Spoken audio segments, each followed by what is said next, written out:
Hello, everybody. Scott Golden here with the AEW Elevation Report for the 26th of April 2021. Certainly not a bad show in comparison to other shows. 10 matches, much more tight than it was. Obviously, there are matches that didn't need to happen, but they seem to keep the matches a little shorter, too. It also seems that AEW Dark is going in the direction of being shorter, so maybe finally somebody at AEW is listening to the fact that they're overexposing people.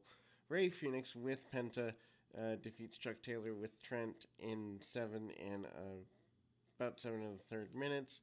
Lots of people like these two individuals. I'm not really a fan of either. I don't particularly enjoy Lucha, and Chuck Taylor might be good if he was selling me cotton candy.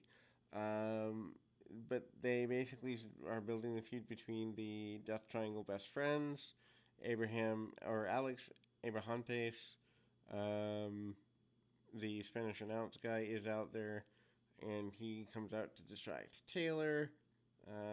This gives Phoenix an opportunity to roll him up the win. Um, certainly connecting shows a good idea. Um, Ryan Nemeth with Peter Avalon and Cesar Bononi and JD Drake. Too many people in a underneath stable. Defeats Ryzen in 3.5 minutes or thereabouts. Nemeth wins his fourth match on AEW. Ryzen gets a little bit of offense. Maybe they're going to do something with him eventually. Nemeth did a Pee Wee Herman dance, which Tony Schiavone acknowledges through commentary. Nemeth, Avalon, and Bononi and Drake did a comedy segment. They do the let's touch fingertips thing. Nemeth winning is good. I like Nemeth, and I wish they were doing more with him.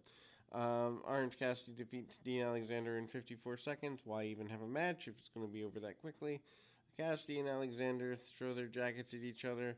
Cassidy throws his, and then quick win for Cassidy. Maybe they're setting him up for a push somewhere. Who knows? Anyway, Acclaimed defeat Liam Gray and Aiden Alanis.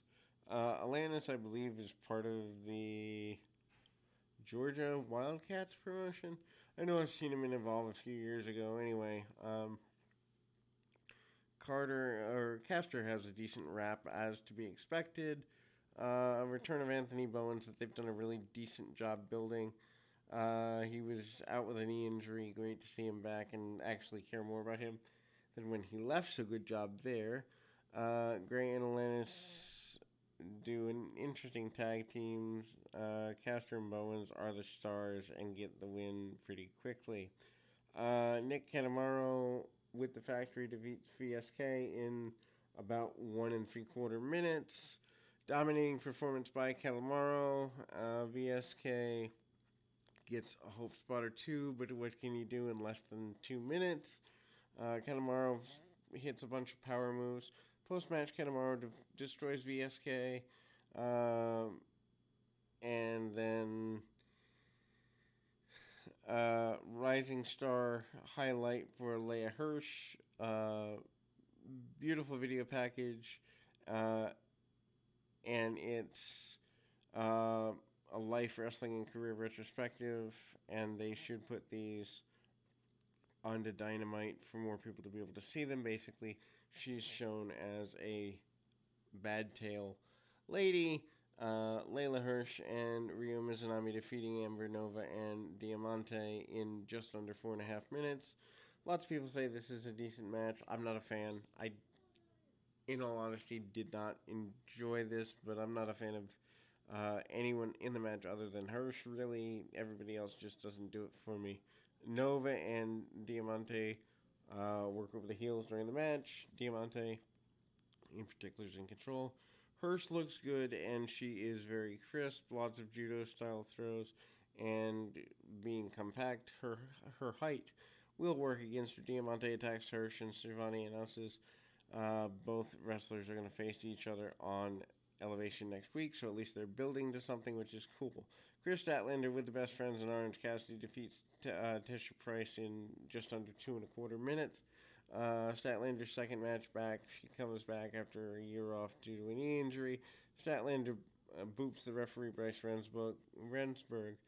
Price is not a fan of this. Statlander tries to do the same to her. Statlander looks sharp, and Price screamed a bunch during the match. Statlander wins the match with a Big Bang Theory, which is a cradle pile driver. Scorpio Sky and Ethan Page, good team, defeating Alex Reynolds and Alan Five Angels, decent. Earlier in the show, Page and Sky do a very quick promo with Dasha. They were having an argument about which name they should use for the team. Page suggests Scorpio Sky and Ethan Page. Sky suggests Ethan Page and Scorpio Sky. Both argue, and they seem to get on pretty well. Reynolds and Silver have a promo which is kind of reminiscent of the BTE stuff, and the match is not bad. Solid tag work, a little bit of being behind the eight ball here, and the heels kind of take over. Reynolds and Angels have their own and work together. They end up losing. Big Swole and Red Velvet defeat Nyla Rose and Maddie Wendrowski with Vicky Guerrero in 3 minutes. Guerrero cuts a promo to introduce Rose. She said that Justin Roberts needs to check himself out before rejecting him. Guerrero is also not a fan of Rose's partner. Neither am I. Actually, I'm not a fan of anybody in the match. Well, I like Big Swole, but I think they've wasted her. They did go from the Britt Baker thing down to where she is. Although the Crohn's disease obviously set her back. Match is fine for what it is. Ends after Rose gets frustrated, powerbombs Wesłowski and leaves with Guerrero. And then we move to Matt Sydal, and Mike Sydal defeats Joey Janela with Sonny Kiss at 10:39. One of these things is not like the other. Joey Janela does not need 10 minutes on any program, including Mr. Rogers' Neighborhood. And Janela and Sydal did fine, I guess, although Sydal was being wasted as a former WWE star in the ring with a guy who should be selling my popcorn or picking popcorn off the floor. Sydal hits a midair counter into a suplex, into a Rana, and Sydal does make a comeback second match, and he has Omega on Dynamite a few weeks ago. Sydal is moving forward, but the simple fact of the matter is Matt Sydal winning this match makes sense. It going 10 minutes does not. Hopefully you enjoyed this. There's over 1,200 other audios for you to check out if you did. This show is much shorter than normal for Elevation, and I like that fact. Until next time, keep your feet on the ground, your mind in the moment. Until next time, everybody.